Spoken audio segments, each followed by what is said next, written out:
Hola a todos y bienvenidos a un nuevo vídeo. Soy Diego Gutiérrez Pérez y vamos a comenzar con nuestro repaso semanal sobre la evolución de los blue chips del IBEX 35. Bien, esta semana el IBEX ha notado una subida semanal del 1,98% hasta los 9.549 puntos. Buena semana, pero ayer viernes en algunos medios de comunicación estaban vendiendo la piel del oso antes de cazarlo, porque los 9.600 puntos lo daban por conquistado y finalmente no se consumó en ese cierre diario y además cierre semanal. Con lo cual, volvemos a ver un fallo importante en esa importantísima zona de resistencia de los 9.600 puntos, donde se nos sigue atragantando y donde vemos que los alcistas pierden literalmente los papeles. Pero bueno, no obstante, a pesar de ello, pues ese 1,98% semanal, pues bueno, en lo que llevamos de año suma ya un 16,05%. Está muy bien para el IBEX 35, que solamente por encima pues se encuentra el FTSE MIB italiano con un 21,77%, que de hecho pues lleva todo el año reinando aquí en Europa el índice italiano, aunque claro, bastante lejos del Nasdaq 100, que se anota un 38,96%, ¿no?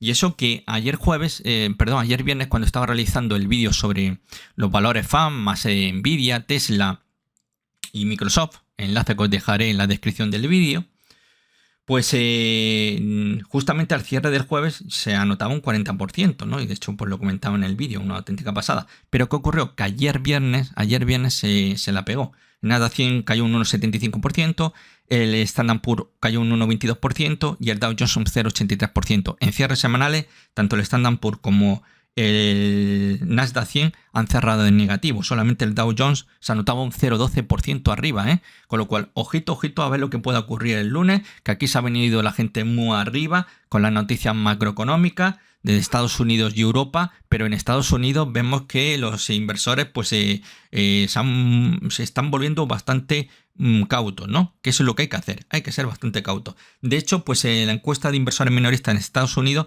pues hemos visto cómo esta semana, pues los que no tienen una clara idea de hacia dónde se va a dirigir la tendencia, pues ha liderado esta encuesta con un 36,4% frente al 28,2% de la semana pasada. Recordaréis que los alcistas la semana pasada estaban 42,2% y esta semana ha caído hasta el 34,4%, con lo cual pues estamos viendo cómo esa esperanza de que, según esta encuesta, pues nos estaría dando cuál va a ser la evolución de la tendencia, sea alcista o bien neutral o bien bajista en los próximos 6 meses. Y de hecho, pues bueno, pues una gran caída de los alcistas, que pasan del 42% la semana pasada al 34%.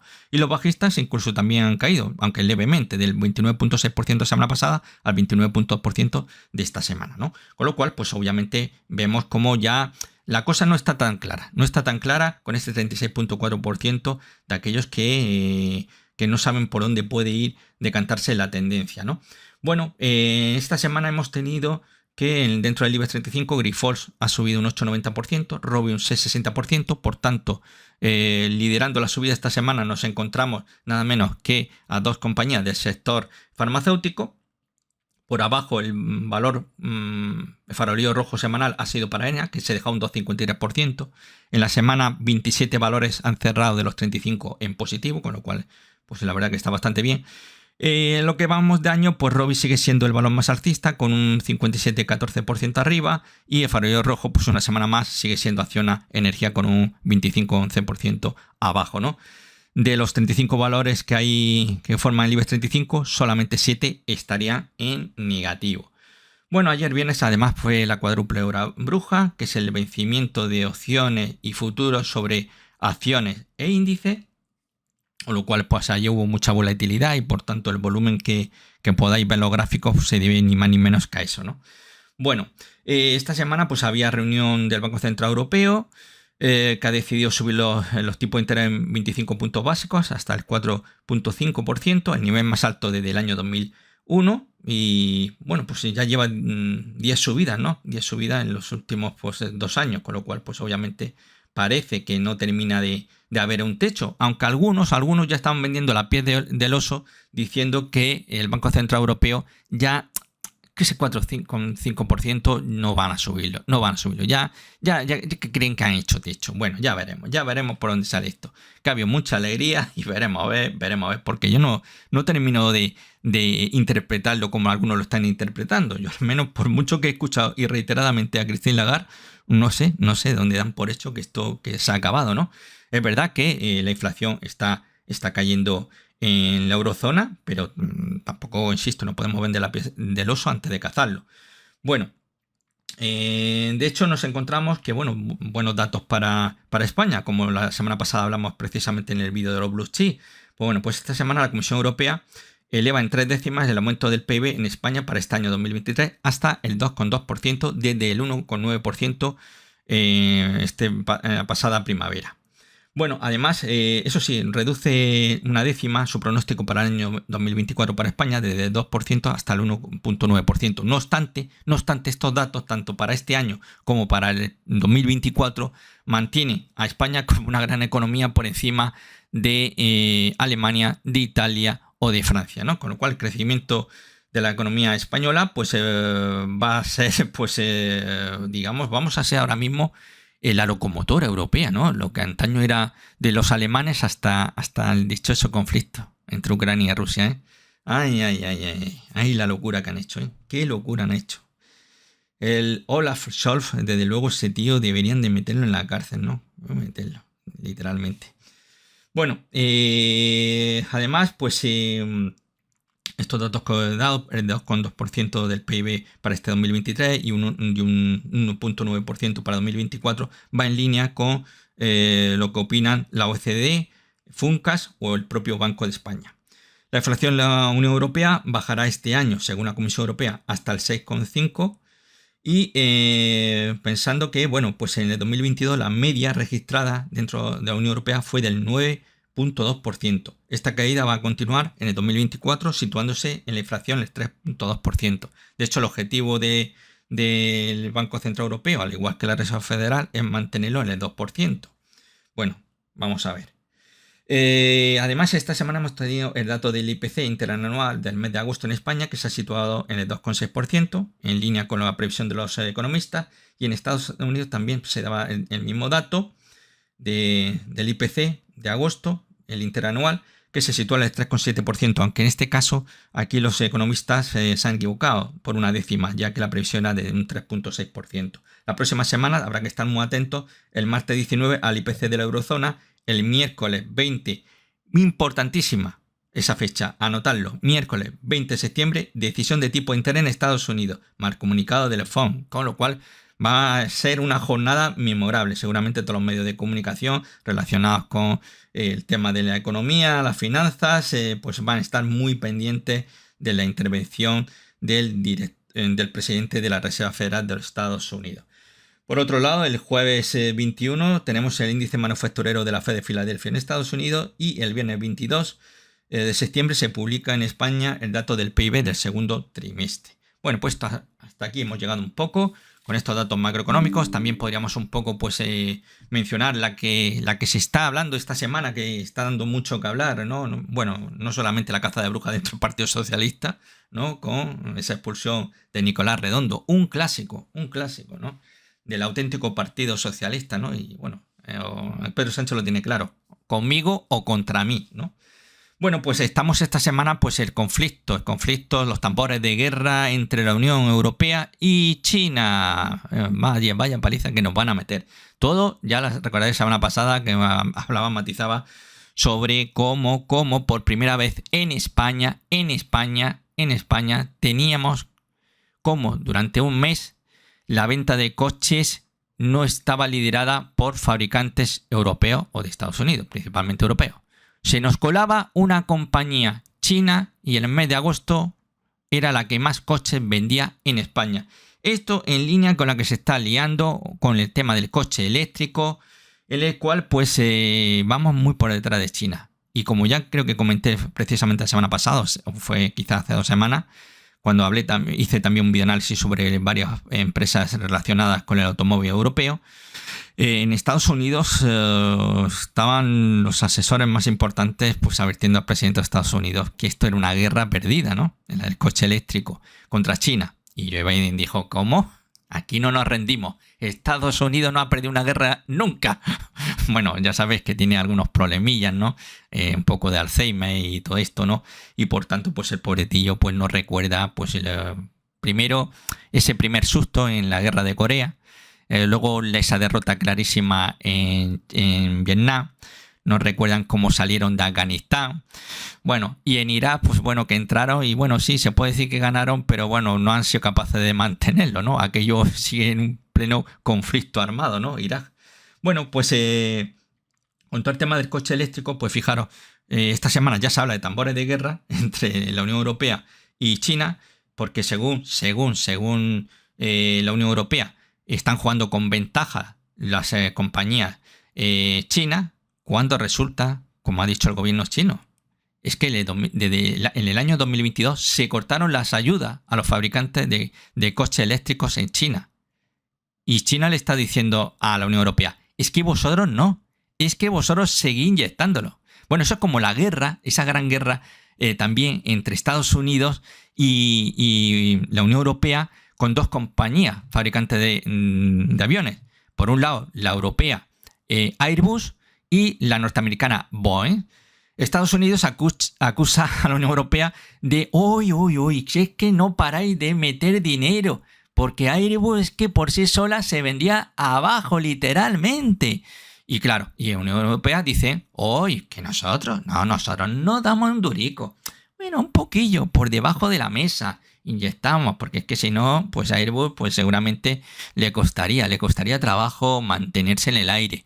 Pero sois vosotros los americanos que estáis, venga a meter dinerito ahí por debajo de la mesa a Boeing. Bueno, pues esto es lo mismo, ¿no? Bueno, dime si direte. Bueno, pues lo curioso es que hace apenas una semana el canciller alemán Olaf Scholz decía lo siguiente: la competencia debería estimularnos, pero no asustarnos, refiriéndose a esa guerra por el coche eléctrico entre la Unión Europea y China. Bueno, pues donde dije digo. Y ahora esta semana, una semana después, pues dicen las autoridades europeas, esto no nos gusta, esto vamos a declarar la guerra. Con lo cual, bueno, situaciones que, bueno, pues veremos a ver dónde termina, ¿eh? Esto es lo que menos nos interesa. De hecho, bueno, pues antes de empezar y que veamos algunas portadas, bueno, pues quería dar las gracias, ya se lo di por Twitter, porque he retornado a Twitter. No estoy invitando a que me sigáis para nada, porque simplemente estoy colgando los vídeos y no tengo muy claro si voy buscando un poco de greña en las redes, pero la he abierto recientemente y estoy publicando lo que son mis vídeos, ¿no? Y bueno, pues aquí tenemos a Sergio, que bueno, rápidamente pues tenemos aquí que ya me sigue y escribió pues un bonito comentario. Un grande de análisis técnico, @DiegoG_Pérez, vuelve a rueda de Twitter, un maestro. Nada, pues quería agradecérselo, no solamente como lo hice a través de Twitter, sino también a través de este vídeo, ¿no? Porque sinceramente no me lo esperaba. Cuando lo vi digo, esto es para mí. Pues sinceramente porque lo cuelgo y no suelo mirar nada absolutamente, ¿no? Notificaciones ni nada. Pero bueno, me dio por mirar y porque vi que un número digo, voy a comprobarlo. Bueno, pues nada, insisto, no quiero que todavía que nadie vaya ya ahora a seguirme en Twitter, insisto, que simplemente era para agradecérselo pues a Sergio, ¿no? Estamos empezando y no sé, ya sabéis que tenía la cuenta con más de 3.000 seguidores, la mandé a tomar por saco, no me gustó algunos comentarios de algunos trolls y bueno, pues no sé lo que haré, ¿no? Si entraré nuevamente, pero esta vez con ganas de hacer daño, ¿no? Vengarme, ajustar cuentas o qué. Así que no hace falta que me sigáis. Bueno, pues tenemos eso. Vamos a ver que aquí tenemos que Europa, bueno, pues poco ese conflicto entre Europa y China, pues ya viene de atrás. El 24 de abril de este año, Europa entre Estados Unidos y China, ayuda masiva y nueva guerra comercial. Bueno, pues esto un poco pues el tema, ¿no? Guerra comercial. Algo que detrás, ¿quién está? Pues Estados Unidos. ¿Quién está detrás del conflicto entre Ucrania y Rusia? Pues ¿cómo? ¿Quién va a estar? Estados Unidos, como siempre. Bueno, pues ahí ya teníamos que esto ya eran tambores que venían de lejos. 24 de abril de 2023. El 9 de mayo, que aparece en esta portada, que es del medio de comunicación francés France 24. Dice, la Unión Europea prepara sanciones contra empresas chinas que colaboran a Rusia en la guerra de Ucrania. Esto fue meter aún más follón por el tema del tema de la guerra de Ucrania, ¿no? Con lo cual, pues esto es hacerse amigo de la Unión Europea. Nos encontramos aquí Luego, 8 de junio, los europeos quieren mantenerse neutrales ante un conflicto entre China y Estados Unidos según una encuesta. Bueno, esto es algo que no. Esa guerra que tienen por el dominio de los microchips entre China y Estados Unidos, vamos, y donde en medio, ¿quién es el mayor fabricante y ensamblador de microchips? Pues ni más ni menos que Taiwán. Esa pequeña islita, que es un país que no está reconocido más que por menos de una docena de países, y son países que ni siquiera uno sabría localizarlos en un mapa, ¿no? Ni siquiera Estados Unidos reconoce a Taiwán como una nación, ¿no? Con lo cual, pues obviamente, pues es todavía para materia de estudio, ¿no? Sinceramente. Bueno, Taiwán es China, China es Taiwán, ni más ni menos, ¿no? Bueno, pues ahí tenemos titular. Luego nos vemos qué ocurre. El 15-9, otro titular que dice: tensión entre la Unión Europea y China aumenta al borde de la guerra comercial, ¿no? Esto pues es lo que estamos viendo esta semana. Venga a debatir sobre este tema, y que obviamente pues tiene que ver con el coche eléctrico, que obviamente pues se están comiendo todo el terreno a los fabricantes europeos, y que obviamente yo creo que lo que teníamos que dar ya lo hemos dado. Y si en Estados Unidos están asesorando a Joe Biden que esa guerra contra China, al menos en lo que es con respecto al coche eléctrico, está perdida, ¿qué hacemos nosotros? Pero bueno, aquí estamos, que somos los más chulos, y si encima Estados Unidos está ahí, venga, a ver si os leí en una guerra no comercial, una guerra real, una guerra bélica, y así mientras os matáis todos, y luego yo voy, derroco a Vladimir Putin, después a Xi Jinping. Bueno, en fin, un plan listo. Esto pues aparece en el medio de comunicación chino, Global Times, donde pues aparece pues aquí pues indicando con sí o no, si ayudan o no ayudan pues a sectores de los vehículos eléctricos en el año 2022. Están todos los países. También tenemos a España, que aquí la tenemos la penúltima, Uy, claro, va por orden alfabético.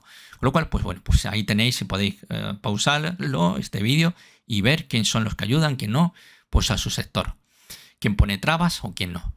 Bueno, tenemos que luego, pues de hecho, pues fijaros que esta situación pues es la que ha provocado que entre el 9 y el 10 de septiembre ya se negara Xi Jinping pues asistir a la cumbre del G20 en la India, ¿no? Con lo cual, pues bueno, pues es hacernos amigos, ¿no? Es verdad que había otros temas, como el tema que se iba a tratar, la guerra de Rusia contra Ucrania, el tema del clima y el medio ambiente, que ya han dicho que eso del rollo del cambio climático no va con China, ¿no? Si no lo hace Estados Unidos, porque lo va a hacer, va a tomar medidas China, ¿no? Que ellos están a lo suyo. Por no hablar de la transición digital o la igualdad de género, un tema que, bueno, pues tanto en China como en Rusia, pues la gente con tendencias sexuales no naturales, pues obviamente son muy perseguidos, ¿no? Luego tenemos un caso que me ha llamado mucho la atención, porque que lo iba a publicar la semana pasada, tenemos, a ver, ¿dónde está? El jefe de espionaje ucraniano, que afirma que Vladimir Putin lleva muerto un año, lleva muerto del año 2022. Lo curioso es que en marzo de este año Xi Jinping estuvo en Moscú hablando con Vladimir Putin, que supuestamente está muerto, y este es un doble, según el jefe de los espías ucranianos. Y luego esta semana pues sabréis, seguramente los que seguís un poco las noticias, que también pues nos encontramos ese gran encuentro, y que ha levantado muchísimas ampollas, porque aquí tenemos al tontolín de Kim Jong-un, líder de Corea del Norte, que ha ofrecido su ayuda total a Rusia, ¿no? Con lo cual, pues esto ha puesto los pelos de punta, ¿no? Porque ahí seguramente habrá intereses. Rusia se va a ver beneficiado seguramente del apoyo de Corea del Norte. Seguramente va a necesitar pues mucho material bélico para ese conflicto que tiene en Ucrania, en una semana muy importante donde hemos visto pues un gran ataque a Crimea, ataques casi organizados por la OTAN, llevados a cabo por la OTAN, y sobre todo principalmente la ha llevado a cabo militares británicos, que han sido los que han organizado pues los ataques que hemos estado viendo en estos días a Crimea, ¿no? Quizás el mayor ataque desde que se inició el conflicto, ¿no? Bueno, pues es que me hacía muchísima gracia esto de que es un doble, ¿no? Bueno, pues ahí tenemos un poquito ese memorando. Vemos un poquito lo que, hablando sobre Crimea, que fijaros, decían pues hace una semana en el Confidencial: dejadnos hacer nuestra guerra. Acusaban Ucrania, criticaba a los países miembros de la OTAN de que no le estaban permitiendo ganar la guerra. Esto me recuerda a muchas películas americanas en las cuales relacionadas con la guerra de Vietnam y que, bueno, hay soldados que siempre están diciendo, oh, es que no nos dejaron ganar la guerra. Sí, también esto me hace retrotraerme en el tiempo, cuando Alemania perdió en la Primera Guerra Mundial y según los alemanes pensaban que no les habían dejado ganar la guerra y que los culpables habían sido judíos alemanes y socialistas, con lo cual pues obviamente de ahí pues todo lo que llevaría después pues al poder al Partido Nacional Socialista de los Trabajadores Alemanes, cuyo líder era Adolf Hitler, que nos llevó a una Segunda Guerra Mundial, ¿no? Y tampoco pues reconocieron pues la derrota en la Primera Guerra Mundial. Esto suele pasar y siempre hay que echarle la culpa a otro, ¿no? Bueno, pues esto un poquito ahí. Vemos que también pues esta semana pues hablaba mucho de los F-16 que están mandando o va a mandar los Países Bajos a Ucrania, que bueno, que eso de una venta, pero que tiene, bueno, este titular me llamó mucha atención, lo iba a publicar la semana pasada, ya que desde hace una semana, que decía, la fría venganza por el derribo del vuelo MH17. Esto fue un avión de pasajeros que fue derribado durante la guerra civil en Ucrania, que tenemos que tenerlo en cuenta. Antes de la intervención de Rusia en Ucrania, ahí había un conflicto civil, una guerra que se inició en 2014 cuando derrocaron a un gobierno legítimamente elegido por el pueblo. Pero el problema era que era afín a Rusia. Y eso no le gustó nada a los estadounidenses que organizaron pues ese golpe de Estado que derrocó al candidato que había ganado honradamente las elecciones y que nos han llevado pues a este conflicto que tenemos actualmente en Ucrania, ¿no? Bueno, pues tiene que ver con el derribo del vuelo MH17. Esto son tonterías. La realidad es que los Países Bajos tienen un contrato con Estados Unidos para adquirir F-35. Ya tiene unos cuantos y va a seguir aumentando pues su flota aérea. Y Estados Unidos pues le había solicitado a los Países Bajos, oye, mirad, tenéis que mandar F-16 a Ucrania. Yo tengo muchos F-16, pero no queremos mandárselo, ¿sabéis? Nosotros no mandamos, nosotros vendemos otras cosas.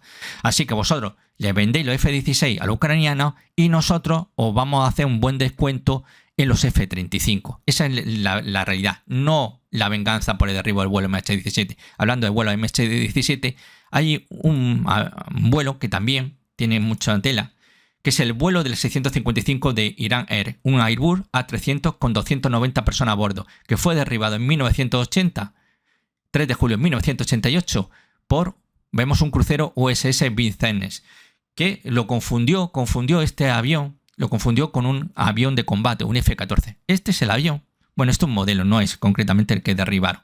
Este, que llevaba 290, un similar a este A300, y lo confundió ese crucero estadounidense con este caza. El F-14 Tonka, una auténtica preciosidad, ¿no? Una maravilla, ¿no? Bueno, fijaros qué parecido tiene. No hay ni por dónde cogerlo, ¿verdad? Bueno, pues los tontorrones de ese crucero afirmaban, ¡hoy! ¡Un F-14! Bueno, vamos a poner en contexto. ¿Qué ocurría en 1968? Bueno, ya estaba casi finalizando un conflicto bélico entre Irak e Irán. En aquellos tiempos, Irak, líder Saddam Hussein, Khomeini por el bando iraní. Por aquel entonces, Irak era amigo de Estados Unidos y Estados Unidos apoyaba a Irak e Irán era apoyado por Rusia. Rusia siempre ha sido fiel a sus amigos, siempre, históricamente, no hay más que mirar la historia. De hecho, fijaros, estoy hablando que ya en aquella época, en los 80, ya Irán y Rusia eran amigos y aliados, entre comillas. Estados Unidos, aliado de Irak, con Saddam Hussein.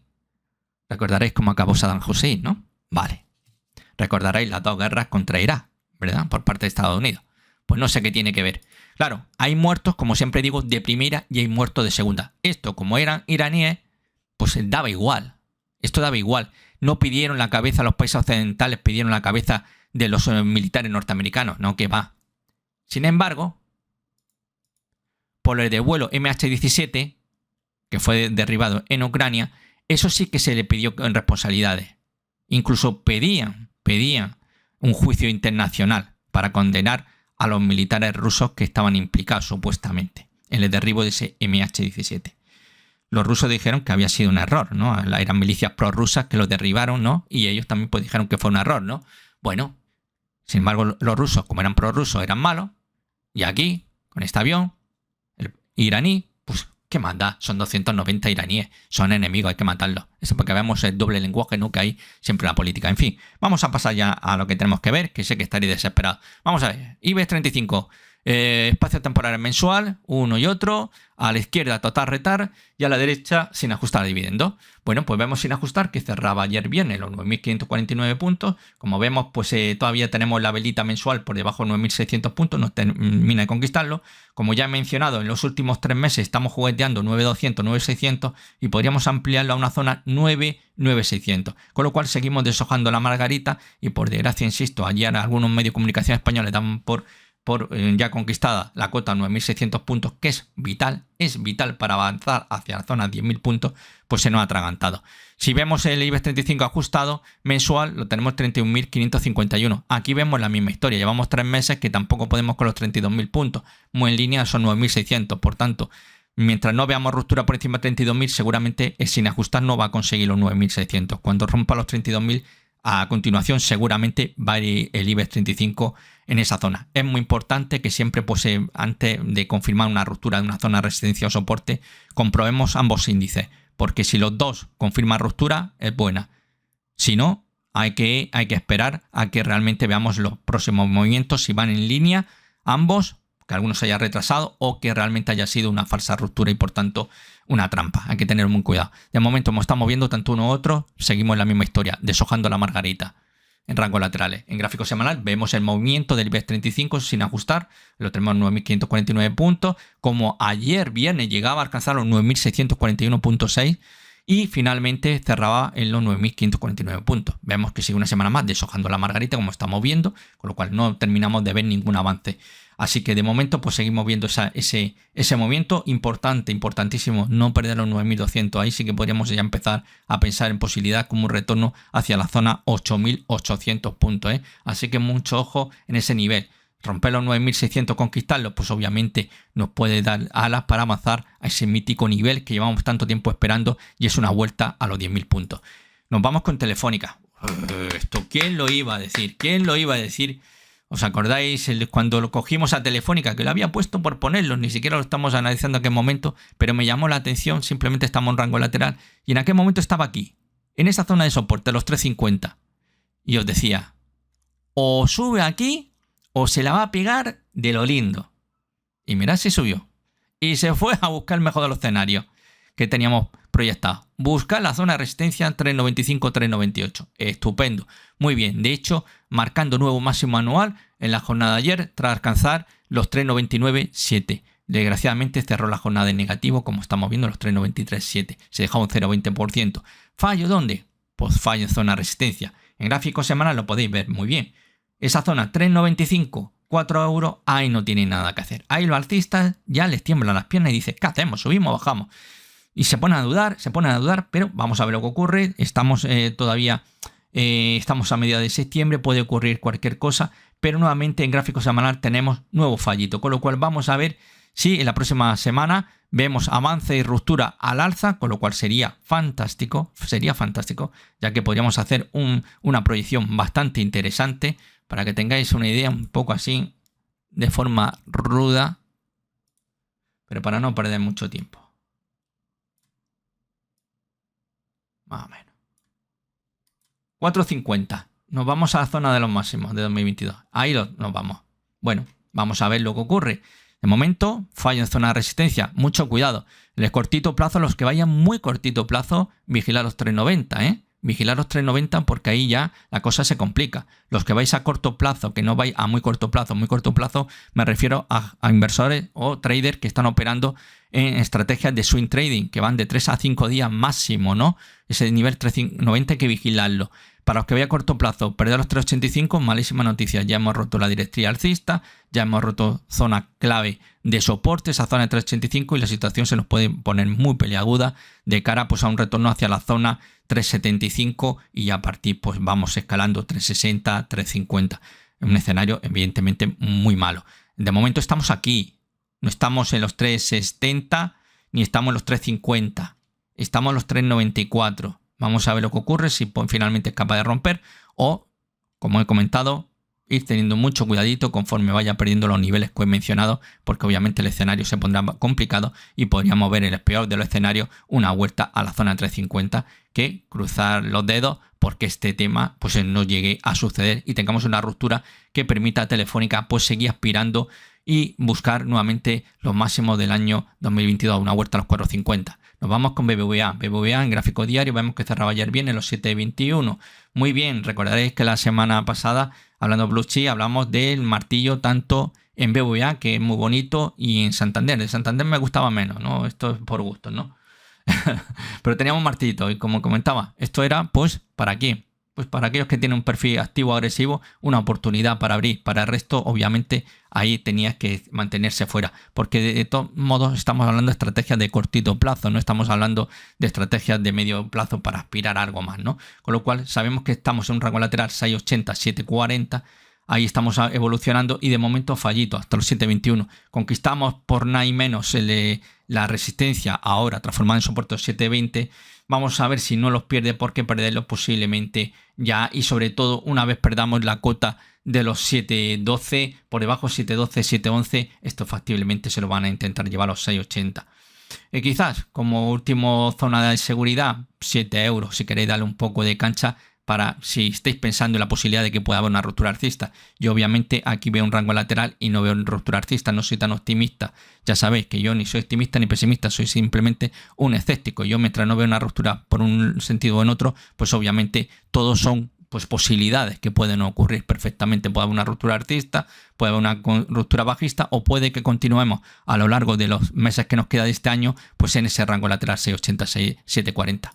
Nos vamos con gráfico semanal, donde bueno, pues ponemos freno a la caída de la semana pasada, pero como estamos viendo, estamos en ese rango lateral 6.80, 7.40, por tanto a mí aquí no hay cambio significativo, ¿no? Por delante todavía tenemos activo ese objetivo, los 9.47 del triángulo ascendente, pero obviamente estamos en un rango lateral. Para mí, yo de entrar en BBVA, pues esperaría en todo caso 7.50. 7.50, abro posición y ahí así con miras, pues en principio de irnos a esa zona de los 9.47. En el caso de Iberdrola, gráfico diario, la semana pasada comentamos la posibilidad. Y si pudiéramos tener, el peor de los casos, hombro, cabeza, hombro. El precio empieza a caer, perdemos los 10.60, se activa un patrón. En este caso no sería de cambio de tendencia, sino de continuación. Ya sabéis que el hombro, cabeza, hombro es un patrón bajista, pero también puede aparecer de continuación. Tenéis que tener en cuenta, no es tan habitual, pero suele aparecer, ¿no? Y podríamos tener esa posibilidad. ¿Pero qué ha ocurrido? Pues justamente el miércoles hizo un martillito, este también muy bonito, jueves para arriba y viene 11.08 conquistando el 11.07. Yo esa conquista lo pongo entre comillas porque evidentemente es por un céntimo y necesitaría ver que el lunes se mantiene por encima de los 11.07. Esto sí quedaría a la posibilidad de un retorno hacia 11.40, por encima de 11.40, hacia la zona 11.60. ¿Entendido? Pero vamos a ver si lo conquista el lunes, se mantiene sobre esa zona 11.07, porque entonces sí que podríamos dar por hecho la ruptura de la resistencia ya transformada en soporte y para arriba. En el estocástico estamos viendo ahí pues prácticamente ya casi señal de largo, basándonos en el estocástico. Está por muy poquito la línea lenta, 49 y pico, no se ve esta tapadilla, pero es 49 y pico, 58 la otra. Normalmente cuando se cruza el nivel 50, sus dos líneas, es una de las señales de comprar. Tenemos que comprar cuando rompemos al alza las dos líneas, la rápida lenta, el nivel 20. Segunda señal de compra por encima del nivel 50 y la tercera ya por el nivel 80, ¿ok? Bueno, pues vamos a ver lo que ocurre. De momento bien, seguimos viendo ese movimiento ascendente. Podríamos dibujar una bonita directriz alcista aquí clarísimamente, y como estamos viendo como el precio pues está subiendo. Vamos a ver, aunque todavía no está indicando que estamos bajo un aspecto técnicamente bajista, ¿no? En el corto plazo, ¿eh? Simplemente tenemos ahí pues un pequeño rebote que vamos a ver en qué termina. En gráfico semanal vemos como las manos fuertes de Iberdrola están en los 10.60, perdón, esa zona de 10.60, ahí están frenando, podemos ver penetraciones, como llegaron a los 10.53, que es el objetivo que teníamos propuesto en su momento, pero de momento teníamos esa zona 10.60, 11 euros, ahora de momento asoma cabecita, incluso superando, fijaros, el 11.06, que era el antiguo soporte de ese rango lateral. Y vamos a ver, insisto, es muy importante que aguante la cota de los 11 euros. Por encima de 11 euros debería de avanzar hacia la zona 11.60. Perder los 11 euros, ya sabéis, de vuelta nos vamos a los 10.60. Nos vamos con Inditex, gráfico diario. Inditex lo tenemos muy bien. Aquí teníamos el rango lateral, como ya el lunes tenemos ruptura, se nos va para arriba, miércoles, puff, nerviosismo tremendo. Qué caída, qué larga mecha. Fijaros que va a buscar, teníamos ahí ese rango lateral pequeñito entre la zona 34.60 y por arriba 35.50 y como finalmente, puff, aguanta para arriba y cerrando los 36.19. Muy bien, tenemos ahí ya activado un objetivo teórico en los 38.18 para Inditex. Vamos a ver lo que ocurre o deja de ocurrir. De momento muy bien, como estamos viendo, con las medias móviles clarísimamente ascendentes. Estocástico, el MACD, en principio todo positivo. Vamos a ver ahora que confirme. Hombre, sería importante no perder la zona de los 33.50. Eso sería una señal de fortaleza importante. Por debajo de 33.50 podríamos ir a los 34.60. Y ya perder los 34.60, olvidar los 38 porque es factible que podamos ver caída quizás buscando nuevamente la zona de los 33 euros.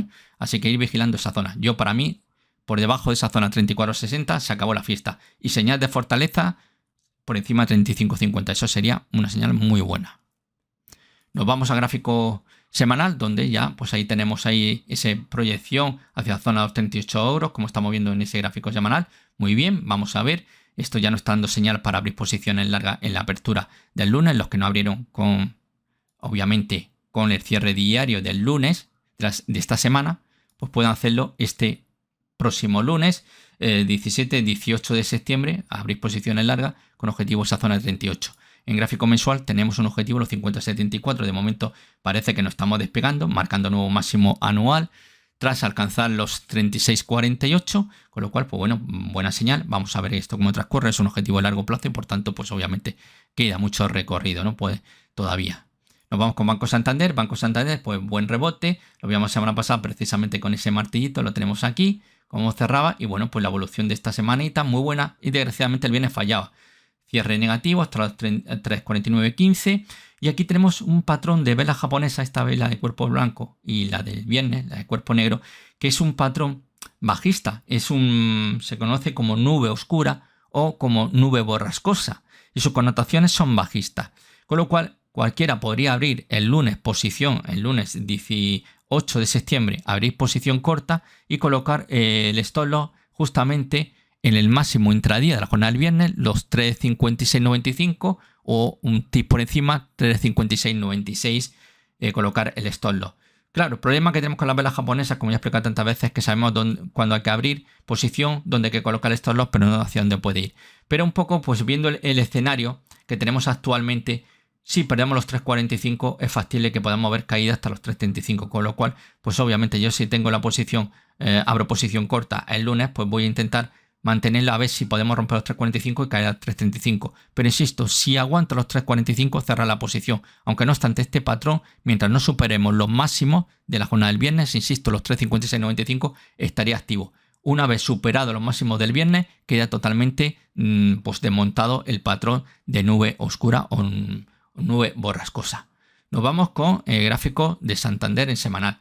Bueno, ahí tenemos que por fin conseguimos ya un poco, vemos un cuerpo blanco, esos 3.49.15, aguantando de momento los 3.40. Fundamental no perder los 3.40 porque ahí sí que puede ser un antes y un después en cierre semanal, donde podríamos ver que quizás el precio intenten llevarlo a esa zona tan querida por los bajistas, la zona de los 3 euros. Con lo cual vamos ahí. Es verdad que tenemos una zona, una barrera de los 3.26, que no podemos menospreciarla, que es una zona que ha funcionado muy bien en el pasado y podría frenarlo y evitar esa caída hacia la zona de los 3 euros.